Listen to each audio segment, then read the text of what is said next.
Yung mga ganyang style ho, mga bossing, hindi uubra sa ICC yung mga ganyan, no? Kung gusto nyo talagang matapos at makalaya agad-agad ang dating Pangulong Duterte, sagutin ninyo yung mga issue sa kanila o sa kanya. Yun yung pinakamadali at magandang gawin ninyo. Sabi ni Paul 333, magtago ka na, kalbong bato. Ikaw naman, nagtatago na nga yung tao eh. Pinagtatago mo pa. O gusto nyo ba si Bato de la Rosa? O eto, galit na galit dito si Bato de la Rosa, mga kababayan. Nagtatago na ho si Bato de la Rosa, mga bossing, ha? Pero binalikan namin yung kanyang mga video, mga bossing, galit na galit pala siya sa presidente. No? Galit na galit siya sa presidente at nagsisisigaw siya ng presidente, presidente! Ganun kagalit si Bongo. Na yung akala natin, totoo, yung sinasabi niya na siya ay ready na daw po. Yung pala, nung medyo nagkachismisan, mga kababayan, tungkol sa warrant of arrest, ayun, bigla pong nawala. Bigla pong nagtago. Pero eto, mga boss chipamo, sir, dito pa lang, galit na po siya. Oh. Huwag niyo akong lukuhin! Oh, wag niyo lukuhin! Linuluko nyo si Bato lagi. Lagi nyo tinatakot si Bato de la Rosa. Kaya yan, nanggagalaitin, nagagalit. Huwag nyo kulukuhin! Oh. Isa pa. Andali. Okay, nakakagulat si Bato, bigla sumisigaw eh. O, game, Bato! Banat! Huwag niyo akong lukuhin! Oh. Huwag daw lukuhin si Bato de la Rosa. Bakit po, sir? Ano po yung ibig niyo sabihin na huwag kayong lukuhin? Commitment sa Interpol! Oh, commitment sa Interpol daw po, okay? Bullshit! Gagalit. Si Bato. Oh. Sige pa, Bato. Baka mamaya, biglang may magwangwang lang dyan. Tapos ICC, biglang umano ka na dyan. Bigla ka nang kumaripas ng takbo dyan, ha? Interpol! Interpol daw. Yeah, oh. Hindi, talagang yung Interpol po ang kakaharapin ng ICC at ang Interpol yan ang tingin ko na aresto dyan. Di ba? Puro tahol lang pala, duwag naman. Sabi ni The Survivor o Pambasang Nanay Survivor, ang manloloko galit sa kapwa manloloko. Pero galit si Bato dito. Oh, Bato, banat! Presidente ka! Oh, presidente ka! Presidente! Oh, sige, ano banat mo sa presidente? Sandali, naatras. Oh, game. Presidente ka! Okay. Presidente ka ng Pilipinas! Ano, mumuray mo. Galit na galit ka. Oh, shout out doon sa kumpare ko na si Jeric Tada ng Queens, New York. Oh. Ano, presidente, mumuray mo. Sige, banat! Oh. Presidente ka ng Pilipinas! Oh, ano nga? Okay na. Puro ganon.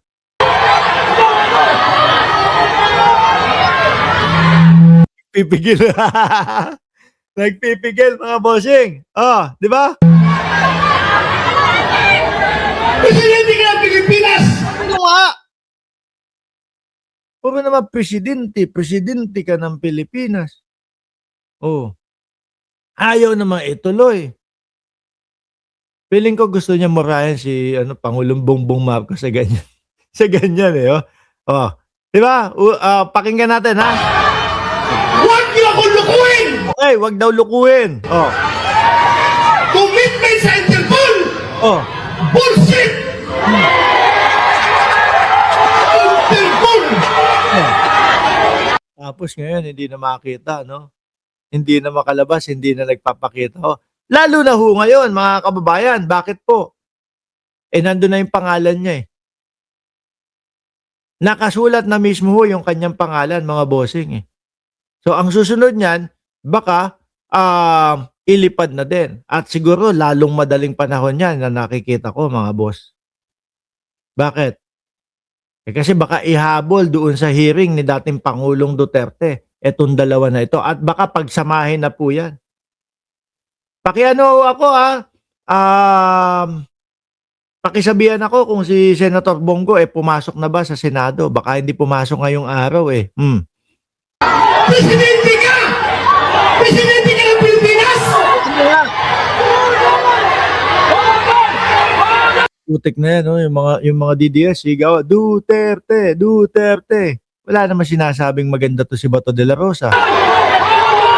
Presidente ka ng Pilipinas!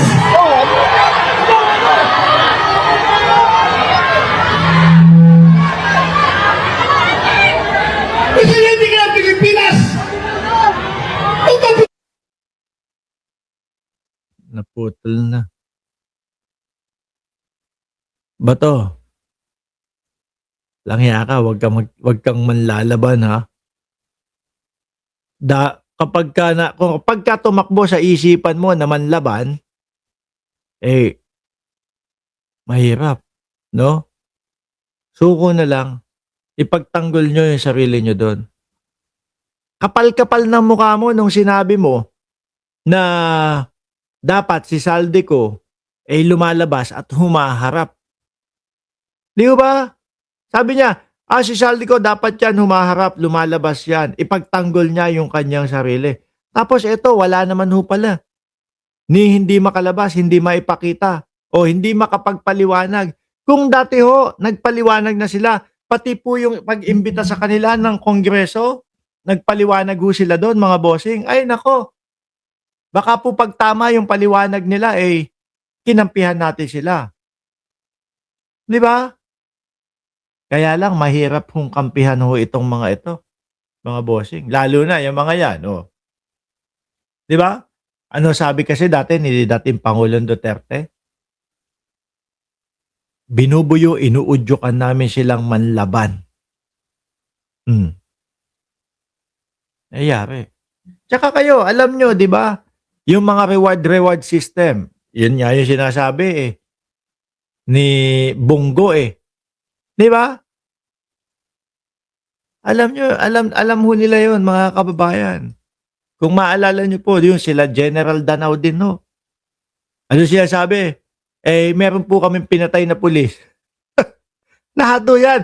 Akala ho kasi nila, mga bossing, akala ho nila, nung panahon nila, wala na mahal tayo ng bayang Pilipinas, ng mamamayang Pilipino, hindi tayo hahayaan at na mawala sa posisyon.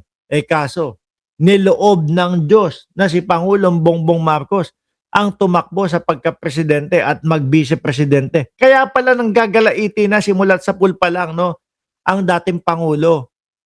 Kumbaga, umpisa pa lang, ang gusto niya maging presidente, si Sara na, hindi si Pangulong Bongbong Marcos. Kaya pala, umpisa pa lang, sinisiraan na. No?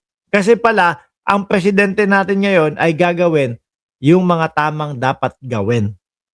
Na, ang magiging consequence po, mga bossing, etong mga ito. Yan mga yan, mga kababayan.